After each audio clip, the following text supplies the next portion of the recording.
Good morning and welcome to the Crypto Dome. We are here live with Adam Blumberg, co-founder at Interaxis. Adam, welcome back. Good to be back, Mehdi. And as we said, this is a pretty heavy news day. It is a heavy news day for sure. And, yesterday we saw quite the shakeup in all risk assets. Aside from the less than favorable inflation print, we're also on the precipice of something big here. The merge in Ethereum. You've highlighted over the last couple of weeks the difficulty of the merge and have certainly not underplayed the complexity in getting this right. We're within 24 hours of this. And, do you have any sense on the way things are going to pan out? Or, is it still, just buyer beware, let's keep an eye on things? I wouldn't even know how to have a sense of how things are going to play out. I have a timer going. And I think we're at like 18 hours or something. And it's close to like 1 a.m. Eastern or something, right? Yeah, it's moved to 1. And the interesting part, Mehdi, is the way they set the time, I guess, for when the merge will happen. It's not a set time. It's a set difficulty. And we're not quite sure. And the difficulty means, the difficulty is based on how many miners are online and how difficult it is to mine the next block. And when it hits a certain difficulty level is when we will switch from that proof of work to proof of stake. And so we're not even sure exactly what block that is. So when I have this timer on, I looked at it last night before I went to bed, and it showed that it's going to happen for me, in my time zone. I'm Central Time Zone. It was going to happen tonight at 10 p.m. When I woke up this morning. Now it says it's going to happen at like 1 in the morning. So I don't think I will be staying awake for it. At least I'm pretty sure that something's going to wake me up at 3 in the morning. I'm going to check my phone to make sure that everything is good and I don't have to go find another job. Yeah, I hear you. It'll be, it's going to be a very interesting waking up tomorrow. So, looking forward to it one way or the other. At least we can see how it all pans out. Yep. Fidelity. So, Adam, I love Fidelity. You know what? They have been totally leaning into the crypto world, and we've discussed this week in, week out on how they're kind of opening access to Bitcoin investment for high net worth clients or however they're doing it. But now they're also talking about potentially opening things up for their retail customers. This is another landmark move. This is great. I think it's great. Fidelity they actually built their own custodial platform years ago. So they didn't partner with Coinbase or Gemini or anything. They just built their own. And they were just using it to custody, ultra high net worth or high net worth clients, people who had over $1 million worth of Bitcoin. I think it started at $2 million and dropped to $1 million. And they've steadily dropped that number, that minimum number of amount of Bitcoin you have to have in order to be a part of their custodial platform. Now, they've been kind of perfecting this custodial platform so that they can eventually get it down to retail.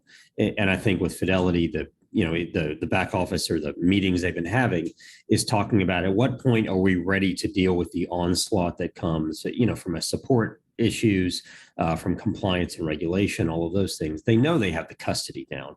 The rest of it is, are we ready for retail to come in? But I think it's a good thing. If you don't have to go to a different account, if you can already be in your Fidelity account, log on, you have your other equities there, and you can, trade one out for Bitcoin.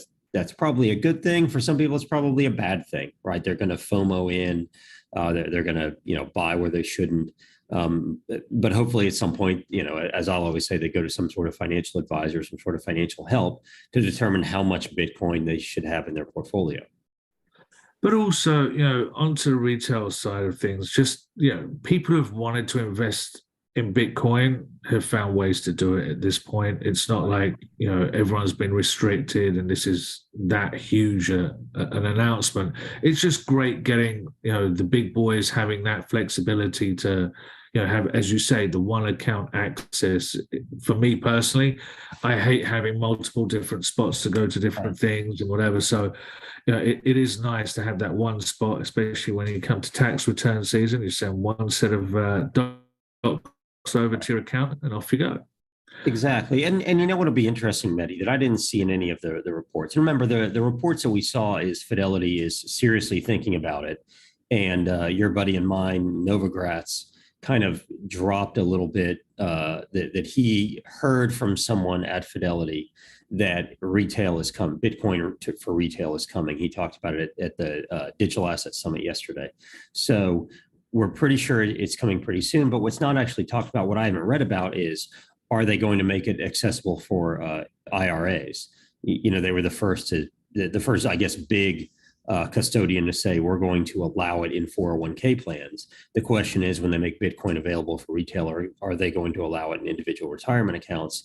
And that will be interesting. That will be really opening up the floodgates, I think, both on the good and the bad side, right? The good side is a lot more interest in Bitcoin, and that's where so much money is in this country. Is so much of it is tied up in retirement accounts, and to have access to it in retirement accounts will be helpful for the price of Bitcoin.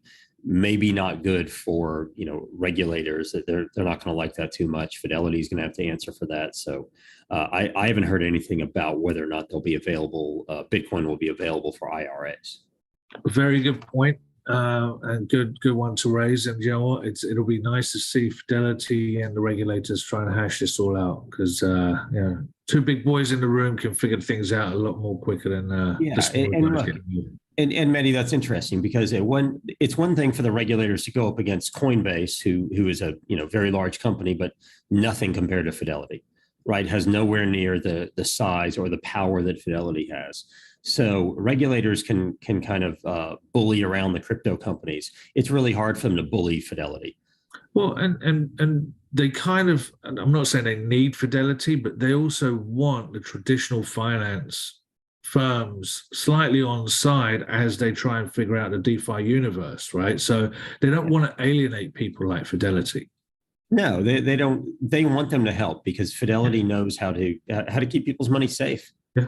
They really need it, and honestly, I think it helps regulators a little bit, because it lets them go, well, if Fidelity says it's okay, and you do something in your Fidelity account, now it's kind of on you. If you put too much Bitcoin in your Fidelity account, that's kind of on you. When you go to Coinbase and you had to go out of your way to set up another account, that's kind of hard. But now Fidelity said it's okay. So now, as an investor, I guess as regulators, we're going to say it's okay for now. We're going to kind of look the other way for a while.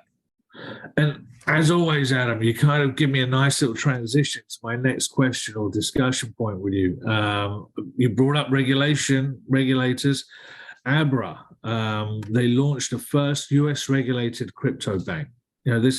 What does this actually mean? Like, I was reading the article, and there's a couple of nuances in there. What does this mean to you? What it means to me, Mehdi, is, so for instance, you've told me you have a Coinbase account, right? Now, when you have dollars in your Coinbase account, they're not FDIC insured. They're not protected at all by any sort of government or insurance. So now when Abra does launch, and they have not launched it yet, they are preparing to, and they are going to get approval. But when that happens, think about this: you'll be able to have dollars that are FDIC insured and crypto in the same account. So that, I think, is a pretty revolutionary from a safety and security standpoint. We just talked about Fidelity, and having that big name behind it is a big check. Well, having the government say, this is a bank, we're insuring up to $250,000 of the cash, obviously not the crypto, but of the cash that's in here. Well, now I can have an account that has dollars in it, that has a stable coin in it, and that has other crypto assets in it, all in one account. And that just makes things so much easier and honestly, so much safer. So, Adam, just to clarify on there, if I've got, let's pick $250,000. If I have $250,000 in my Abra account, I have $150,000 in Bitcoin and $100,000 in cash. It's purely that $100,000 in cash portion that would be insured under the FDIC. Yes, that's the idea. The cash portion would be insured. Now, keep in mind also that this takes Abra to a whole different level of regulation, right? They have to prove to the government that they have the assets to back what is in there. And that is very different from what we saw with Voyager, that was fraudulently telling people that they were FDIC insured when they were not. And with Celsius, where people thought, because I'm earning interest, that there's dollar or there's Bitcoin backing this. This is a situation where Abra would have to prove to the government that they have the assets sitting there in accounts that they can access easily to be able to get people their money. So they're also partnering or have partnered with American Express to utilize some form of credit card or debit card, however they want to put it, charge card. So this is a nice blend between DeFi and traditional finance, or is this going too far into the traditional space again? I don't think it's going too far. I think it's necessary. Look, if you are a purist in terms of crypto and the ethos, and I want everything decentralized, and I don't even want governments and banks and anything anymore, then of course it's too far. But but in that respect, something like Coinbase is too far because they're a publicly traded company. This, I think, is a good move. This is something that we probably need to just combine the bank and the crypto in one for a lot of people that want to get in, want to have some of their money FDIC insured. Imagine if I said, look, I'm worried about the merge coming up tonight. I want to move all of my crypto into dollars for a couple hours to a couple days to a couple weeks to see how it plays out. And then I will go back and buy ETH.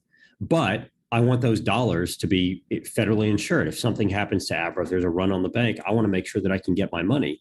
And you know very well, if you did that with Coinbase, you would have to pull that money out of ETH, put it into dollars, and then move it over to your bank and then go back. This is a situation where whether you're trading it or whether you just want to see crypto as part of your overall accounts, part of your money, this is a good situation. And we're seeing more and more people in the world, honestly, getting paid in crypto. And I don't mean they're getting paid in Bitcoin like some athletes and the mayor of New York and such. I mean, they're getting paid in something like USDC. So this is a way where I could maybe get paid direct deposit into that account and have it converted into dollars. And now I have FDIC insurance, but I'm getting paid in crypto.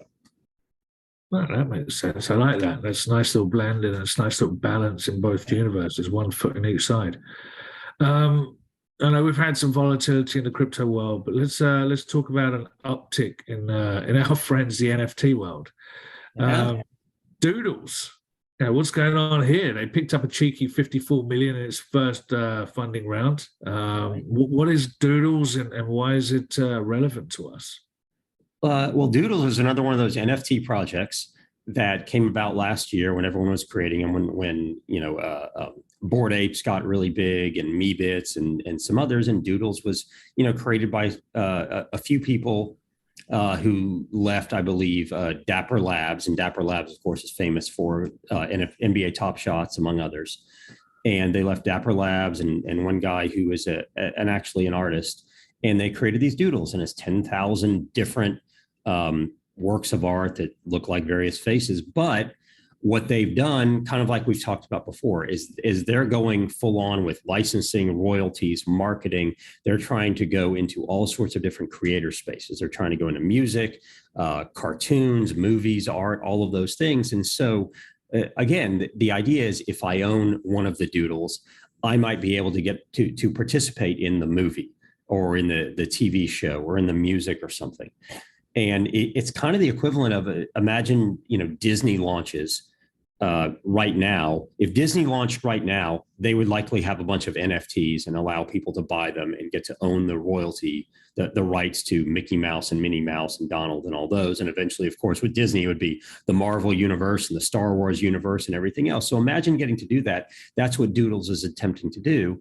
And of course, they got some big names among them, Alex Ohanian from Reddit, founder of Reddit, and more famously now Serena Williams' husband. It was one of the investors in, his new fund was one of the lead investors, or I think the lead investor in Doodles. So what they're trying to do is create a media company, but you and I have the ability to go own a piece of the characters that are developed by that media company. But my question on all of this, right, comes down to brand recognition, right? So I'm 13-year-old kid and I'm looking at cartoons, comics, whatever it is. Am I more likely to care about a Marvel character backed by Disney or a Doodle? I think you're more likely to care about whatever interests you, right? Is that Doodle, like I have a 7-year-old. If there were a cartoon of Doodles and she enjoyed it and they, did things that she does, they go to the park and play with their friends and I'm sure, hide things from their parents and stuff. I'm sure my kid would love it. And she doesn't care that it's Doodles and it's an NFT project. She just knows that she likes the cartoon, or she likes the website, or she likes the characters she can go buy and play with. I guess my question is more about, is there the likelihood of success? Because we're seeing NFTs come out of everywhere on everything, right? And, obviously I had my strong anti-NFT universe moment when Taco Bell started issuing them. But if we have, do you see more success coming out of traditional, existing, established brands, or do you think there really is a big space for these newer universe plays of a la Doodles, right? And we've seen it with the Bored Apes. They've created a huge successful following out of nowhere, right? So all of these things, how do you see this all kind of settling out? I think the new ones, the ones like Doodles and Yuga Labs that does Bored Apes, I think they're going to be the ones that experiment, right? They're going to be the ones that kind of show the way. They get to experiment with royalties and with music and with how people are going to get paid and own them and creation and such. Because what do they have to lose? They just got a whole bunch of venture capital money that they can play with. And they've been on the cutting edge for a while. Just like we've seen other crypto projects, whether it's exchanges, decentralized exchanges, DeFi, or even Coinbase are the experimenters. And then Fidelity comes in and Schwab comes in and everyone else comes in and says, okay, you guys have done a lot of the heavy lifting to get us to this point. Now we're going to kind of see where we fit in. I think if we go to NFTs, we're going to see Doodles and Yuga Labs being the experimenters. They're going to be the ones that try out the technology and see what they can do with it. And then you're going to have the Disneys of the world and music producers of the world and Paramount and everyone else follow on and go, okay, now we see how we can do it. Because those firms, I mean, the likes of Disney, one, they don't want to cannibalize what they already have, right? They have more than enough money to experiment, but they don't really need to. They don't really need to play around with it. That's why Taco Bell did it. That's why Starbucks issues NFTs, right? They get to experiment a little, but they don't really have to. Starbucks has a good loyalty reward program. They don't need one. It's going to take someone else that is more on the cutting edge and more into this to experiment a little bit more with those of us that are willing to experiment on the other side, those of us that are willing to connect a wallet and buy some of these things and play around with how tokenized royalty flows through to my wallet. Doodles and Yuga Labs are going to have to do that, my feeling. And then the big brands are going to follow on. The big brands are saying NFT, that, Nike is talking about it. Nike even bought a NFT related company earlier, or I think last year, Artifact. And they're kind of trying it out. But I think it's Doodles and Yuga Labs that are really going to show the way, because they can afford to experiment. That's all they do. It's not like they can go back to their years of having Mickey Mouse cartoons and Iron Man. They have to totally build something new and carve out their own space. They can't just go have a Netflix cartoon. They got to do something different, right? They got to appeal to my daughter in a different way. Perfect. I like it. And good luck to them. We'll keep an eye on how these NFTs. Good luck to them holding my daughter's attention for more than 10 minutes. Well, that's what they're going to have to focus on. I know that feeling. We discussed this a couple of weeks ago, the tokenization of funds. We've now seen KKR has launched a portion of one of their healthcare funds, and it's available on the Avalanche blockchain. Right. This is pretty awesome, right? So this is now, to clarify, this tokenization allows them to bring what would more be open to either high net worth or institutional investors. It's now bringing retail investors to the party. Well, here's what I'd say. I wouldn't say it's bringing retail. This particular offering is not bringing retail investors to the party. This is still a hedge fund. It's still only offered to qualified investors, which is actually a step above accredited investors. You have to have $5 million, I believe, in liquid net worth to participate. The difference here, Mehdi, is they can now have some of those investors, which, let's be honest, they have an insane amount of money. If you have $5 million liquid, you have an insane amount of money anyway. But what they're saying is, okay, once you have bought into our fund, After a year, you actually have the opportunity to sell some or all of your shares now.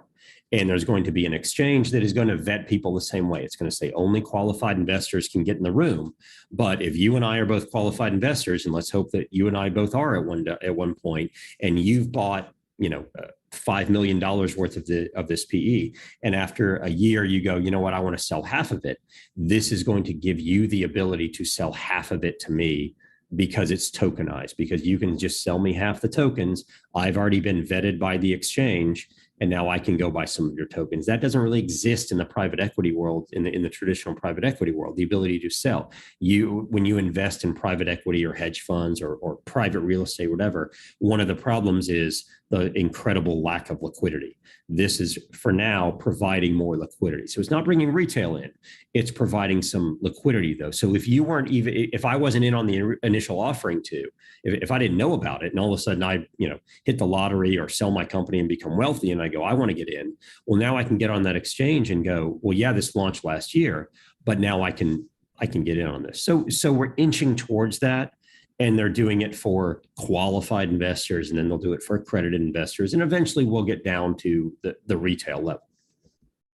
See, all right. So I misread that. In my retail, I just thought everyone had 5 to 10 million liquid assets lying around. So apologies for my misinterpretation. We don't all hang out at the Lambo dealership all day.